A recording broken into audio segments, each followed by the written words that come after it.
Bonjour, mon nom est Julien Bourgon, je suis le directeur du service de l'urbanisme et de l'environnement à la municipalité de Piémont. C'est moi qui vais vous faire cette présentation là, pour la consultation écrite sur le projet de règlement 807-01-22 modifiant le règlement sur les usages conditionnels 807-11. Donc, tout d'abord, une mise en contexte. La municipalité de Piémont souhaite apporter des modifications au règlement sur les usages conditionnels 807-11 afin de permettre à certaines conditions des projets résidentiels y intégrés dans les zones R2 238, R2 243, R2 244, R2 268, R3 201, R3 212, R3 236, R3 237, R3 239, R3 245, R3 246 et R3 269. Voici dans le fond, un plan qui montre les zones comme telles. Donc, on peut voir qu'on a une section au sud de l'autoroute 15 qui est à proximité du mont Avila. Ensuite de ça, on a la portion aussi au nord là, qui correspond là, entre autres au chemin des Frênes. On a le chemin des Cormiers aussi là, qui borde ce secteur-là. Ensuite de ça, on a un autre secteur aussi qui est touché, là. Les zones touchées, c'est bien les zones en verte. On a aussi une là, qui est au coin du chemin de la gare et de l'autoroute des Laurentides. Et finalement, ce dernier coin-là, c'est une zone qui est adjacente au mont Olympia. Là, c'est entre autres le chemin de Valenza là, qui est à cet endroit-là, qui est bordé là, par le chemin de la montagne. Donc, avant d'entrer dans le projet comme tel, je vais juste vous faire un petit survol, là, un fonctionnement de qu'est-ce qu'un usage conditionnel. Comme son nom l'indique, le règlement sur les usages conditionnels vise à permettre, à certaines conditions, qu'un usage soit implanté ou exercé dans une ou des zones définies au plan de zonage. Les usages mentionnés au règlement sont admissibles à une demande d'usage conditionnel, mais doivent être évalués en fonction des objectifs et critères inscrits au règlement. C'est donc pas automatique qu'une autorisation soit donnée. L'autorisation d'une demande est conditionnelle au respect des critères inscrits au règlement. Le Conseil peut refuser une demande qui, de son avis, ne respecte pas les critères inscrits au règlement. Le règlement sur les usages conditionnels est un règlement discrétionnaire au même titre que le règlement sur les PIA et le règlement sur les dérogations mineures que vous connaissez certainement. Les avantages de l'usage conditionnel par rapport au zonage. Un usage régi par le zonage est géré au niveau des fonctionnaires de la municipalité. Les usages sont catégorisés et lorsqu'une demande entre dans une catégorie autorisée, il est autorisé tout simplement. Certaines itérations d'un usage autorisé peuvent être incompatibles avec leur site d'insertion malgré qu'elles soient d'une catégorie autorisée. La municipalité est peu encline à autoriser des usages d'une catégorie pouvant créer des nuisances potentielles. Un usage régi par usage conditionnel est autorisé au mérite par résolution du Conseil. La décision d'autoriser ou non l'usage est basée sur une analyse des critères inscrits au règlement sur les usages conditionnels. Lorsque le Conseil autorise un usage conditionnel, il peut inclure toute condition dans son champ de compétences. Les conditions font en quelque sorte office de règlement de zonage pour une propriété donnée. Cette méthode apporte flexibilité et contrôle afin d'autoriser des usages qui sont adaptés à leur milieu d'insertion. Donc, c'est ce qu'il faut retenir, c'est que c'est une façon de contrôler les usages qui est beaucoup plus flexible par rapport au zonage, qui nous permet d'aller plus dans le fin détail. Les objectifs visés par l'adoption du règlement 807-01-22. En matière d'aménagement, une valeur prédominante de la municipalité de Piémont est la protection de la végétation et la préservation des vues sur les montagnes. Certains secteurs de la municipalité ont été développés en condos, en immeubles d'habitation arrangés et jumelés et en immeubles multifamiliaux. Ce sont des secteurs qui sont visés par ce projet de règlement. Avec ce règlement en vigueur, les promoteurs auront plus de latitude sur le type de projet qu'ils veulent faire. En contrepartie, ils devront fournir des documents plus détaillés et devront se conformer aux critères du règlement qui seront énumérés plus tard dans cette présentation.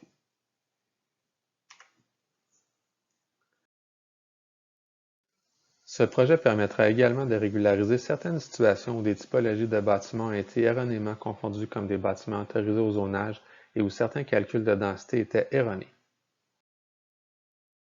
Donc maintenant, je vous explique article par article le projet de règlement.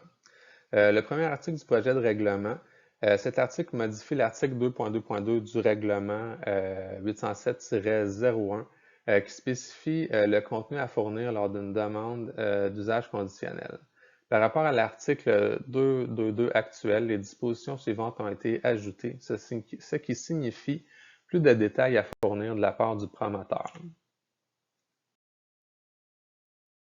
Donc, voici certaines de ces choses, en fait, ces choses qui ont été rajoutées. On demande, en plus de ce qui était demandé à l'habitude pour les usages conditionnels, un plan d'implantation détaillé du terrain faisant l'objet de la demande d'un usage conditionnel, montrant la localisation de tout fossé, ruisseau, cours d'eau, milieu humide, ligne des hautes eaux, etc.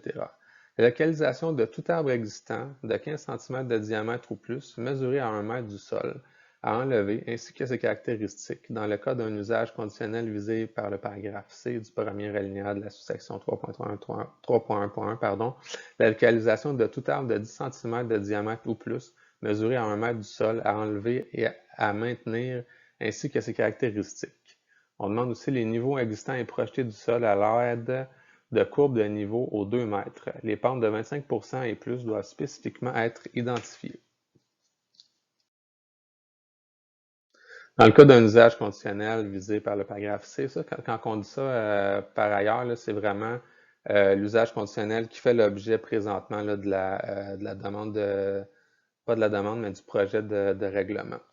Dans le cas d'un usage conditionnel visé par le paragraphe C du premier alinéa de la sous-section 3.1.1, une modélisation 3D de l'implantation du ou des bâtiments sur le site. Dans le cas d'un usage conditionnel visé par le paragraphe C du premier alinéa de la sous-section 3.1.1, une image ou une série d'images, esquisses, rendus 3D, perspectives, etc., visant à bien voir les caractéristiques du projet, implantation, architecture, plantation, aménagement de terrain, etc., permettant d'en assurer la bonne et complète réalisation.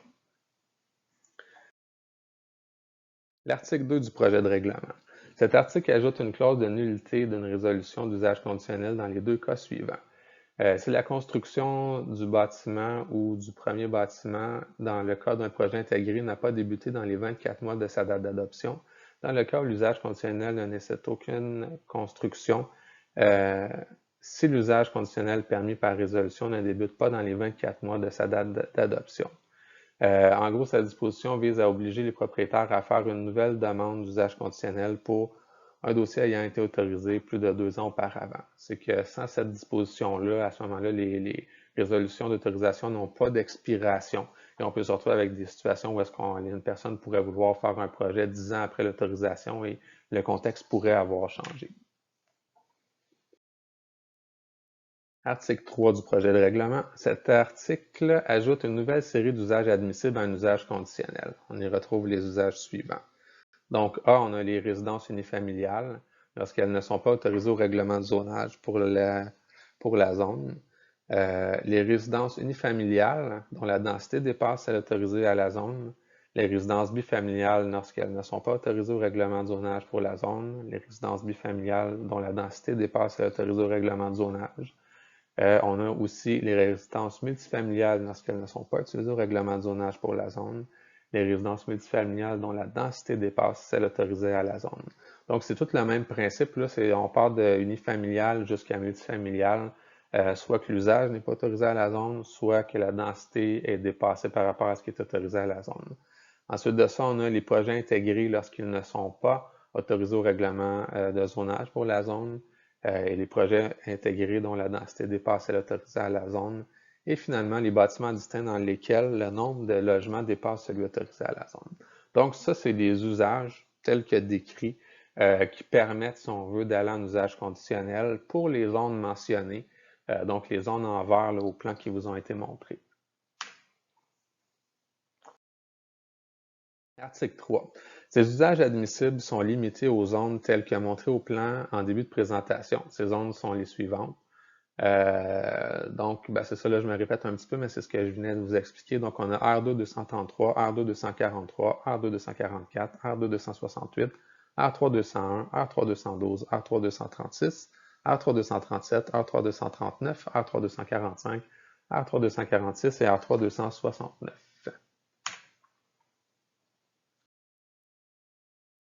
Article 4 du projet de règlement. Cet article attribue un nouveau numéro au chapitre 6 de l'actuel règlement qui devient le chapitre 7. Cet article n'ajoute aucune nouvelle disposition. Cette opération est faite pour permettre d'insérer le contenu de l'article 5 du projet de règlement, donc l'article qui s'ensuit. Donc, c'est vraiment seulement une opération là, pour réaménager la structure du règlement. Cet article-là n'a pas d'incidence vraiment sur les usages, quoi que ce soit. Article 5. L'article 5 spécifie les objectifs et critères pour les usages conditionnels dans les zones. Je ne le répéterai pas, là, c'est toujours les mêmes zones. C'est sur la base de ces objectifs et critères que le conseil municipal doit prendre la décision d'adopter, refuser ou adopter avec condition une demande d'usage conditionnel. Donc, voici les objectifs. Le premier, assurer la bonne intégration de l'usage conditionnel au sein du milieu d'insertion. Assurer le maintien et la bonification des caractéristiques naturelles du site d'insertion. Prendre en compte la préservation des paysages dans l'évaluation de l'usage conditionnel et du phasage prévu pour sa mise en place. Donc ça, ce sont les objectifs, on va dire, généraux de l'usage conditionnel.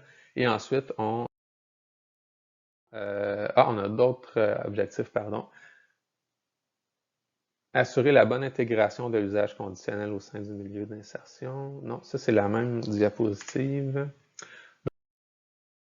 Donc, on a maintenant ici dans le fond, les critères de l'usage conditionnel. La densité du projet doit être conforme aux densités autorisées au plan d'urbanisme en vigueur. La densité du projet doit être compatible et complémentaire avec le milieu d'insertion. La densité du projet, son implantation et le gabarit de tout bâtiment doivent respecter la capacité d'accueil du terrain. La hauteur et le gabarit d'un bâtiment doivent s'intégrer à l'environnement bâti existant et à l'environnement naturel. L'architecture d'un bâtiment doit s'harmoniser avec le style architectural du milieu d'insertion. L'implantation, la hauteur et la volumétrie d'un bâtiment doivent tenir compte des percées visuelles vers les sommets de montagnes et autres paysages d'intérêt. L'implantation d'une construction, bâtiment principal ou accessoire, et d'aménagement de terrain, aires de stationnement, allées d'accès, aires d'agrément, etc., doit tenir compte du milieu naturel d'insertion afin d'en favoriser la préservation. Les travaux nécessaires à la construction du bâtiment sont faits de manière à limiter la courbe d'arbres au maximum. Le projet prévoit la renaturalisation du site par la plantation d'arbres sur les espaces non occupés par les constructions ou les aménagements de terrain, aires de stationnement, allées d'accès, aires d'agrément. Dans le cas d'un projet comprenant plusieurs phases, la préparation du terrain, courbe d'arbres, excavation, remblai, etc., ne peut être faite que pour une phase pour laquelle le requérant est prêt à amorcer la construction de bâtiments. Toute enseigne liée à l'usage conditionnel doit être sobre, composée de matériaux de qualité et de dimensions assurant son intégration au paysage bâti naturel. Le projet devra être réalisé à l'image du projet déposé lors de la demande et comprendre l'ensemble des caractéristiques ayant été présentées dans les documents déposés pour l'étude de l'usage conditionnel. Cet article spécifie finalement que le conseil municipal pourra imposer toute condition additionnelle se rapportant aux compétences municipales s'il juge qu'un encadrement supplémentaire aux critères énoncés au premier alinéa est requis. Donc, juste pour revenir sur ce que je vous ai lu, en gros, c'est vraiment ça les critères d'évaluation que le conseil, sur lesquels le conseil doit baser sa décision. Donc, c'est vraiment en fait lié à ça là, ce que le conseil doit prendre comme dans le fond, comme décision là, sur une demande d'usage conditionnel qui lui est soumise. Donc maintenant, on entre dans la procédure d'adoption du règlement. Voici le calendrier. Donc le 7 mars dernier, on adoptait l'avis de motion, on procédait plutôt à l'avis de motion et l'adoption du projet de règlement. Du 17 au 31 mars, on est dans la période de consultation publique écrite. Il y aura aussi le 28 mars 2022 une consultation publique à l'hôtel de ville qui va être pratiquement ce que je fais présentement ici, mais il pourra y avoir bien entendu une interaction au niveau des questions là, avec les gens qui vont être dans la salle. Le 4 avril 2022, l'adoption du deuxième projet de règlement. La semaine du 4 avril, on va publier un avis public et période de demande d'approbation référendaire. Il va être possible de déposer une demande jusqu'au 8e jour suivant la publication de l'avis public. Donc ça va être important pour les gens qui sont intéressés à faire cette procédure-là, de suivre l'avis public qui va être publié dans la semaine du 4 avril. 2 mai 2022, adoption du règlement. Semaine du 2 mai 2022, transmission à la MRC 10 mai 2022, délivrance du certificat de conformité par la MRC. Et suivant la délivrance du certificat de la conformité de la MRC, on a l'entrée en vigueur, l'avis d'entrée en vigueur et l'entrée en vigueur, si on veut, du règlement. Bien entendu, ce calendrier va être modifié advenant qu'il y a un nombre suffisant de demandes pour la tenue d'un registre, que je vais vous expliquer un petit peu plus tard. Donc, advenant qu'il y aurait dans le fond, dans la semaine du 4 avril, à partir de la semaine du 4 avril, s'il y a assez de demandes, à ce moment-là, la procédure va être différente. Ça, c'est la procédure lorsqu'on n'a pas de demande d'approbation référendaire en nombre suffisant.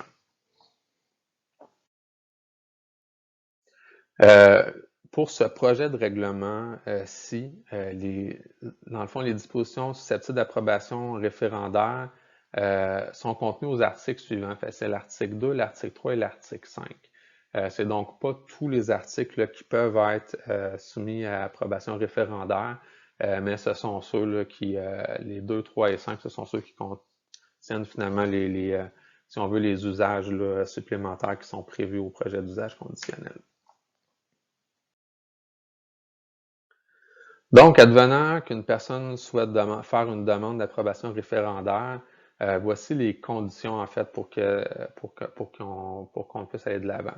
Donc, la demande d'approbation référendaire doit provenir de la zone concernée ou d'une zone contiguë à celle-ci, indiquer la disposition qui en fait l'objet et la zone d'où elle provient. 12 personnes doivent avoir signé une demande ou la majorité des personnes de la zone si celle-ci compte 21 personnes ou moins.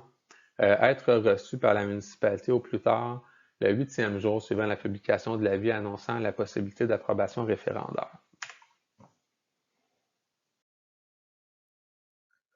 Donc, vous pouvez voir, là, j'ai d'autres plans là, un petit peu plus zoomés. Là. Ce sont, en fait, ce qu'on voit sur la carte qui est à droite, c'est tout le secteur concerné par les demandes d'approbation référendaire. La mécanique de ça, en gros, c'est que toutes les zones visées, les zones, en fait, que je vous ai montrées au début, qui étaient en vert, peuvent faire l'objet d'une demande d'approbation référendaire. Et ensuite de ça, toutes les zones adjacentes à celle-ci peuvent aussi peuvent demander une demande d'approbation référendaire pour la zone adjacente, bien entendu. Là, donc, c'est tout le secteur visé, c'est celui-ci. Je vais vous l'expliquer, là, je ne vous lirai pas tous les numéros de zone encore, là, je vais essayer de vous l'expliquer de façon un petit peu plus générale. Donc, au sud, encore une fois, en gros, là, on a pas mal une bonne partie du secteur sud de la municipalité par rapport à l'autoroute des Laurentides. Ensuite de ça, on pourrait dire qu'on a une bonne portion qui correspond au Mont-Belvédère. Et ensuite de ça, on a une bonne portion qui correspond aux zones là, qui longent le chemin de la montagne jusqu'au Mont Olympia et un petit peu dépassé. Donc, ce sont les zones concernées et contiguës pour lesquelles on peut faire une demande d'approbation référendaire. Question. Pour toute question ou pour formuler un commentaire écrit sur le présent projet, vous pouvez envoyer un courriel à l'adresse suivante, dirigène@piémont.ca. Envoyer une correspondance écrite au 670 rue principale à Piémont, adressée au service du greffe. Appelez au 450-227-1888, poste 236. Les commentaires doivent être déposés au plus tard le 31 mars 2022. Aussi, en fait, là, juste ne pas oublier, là, juste avant la fin, que vous pouvez assister aussi à la consultation publique en personne qui va avoir lieu le 28 mars à 19h à l'Hôtel de Ville au 670 rue principale à Piémont. Donc, je vous remercie beaucoup pour avoir assisté à cette consultation écrite et je vous souhaite une bonne journée.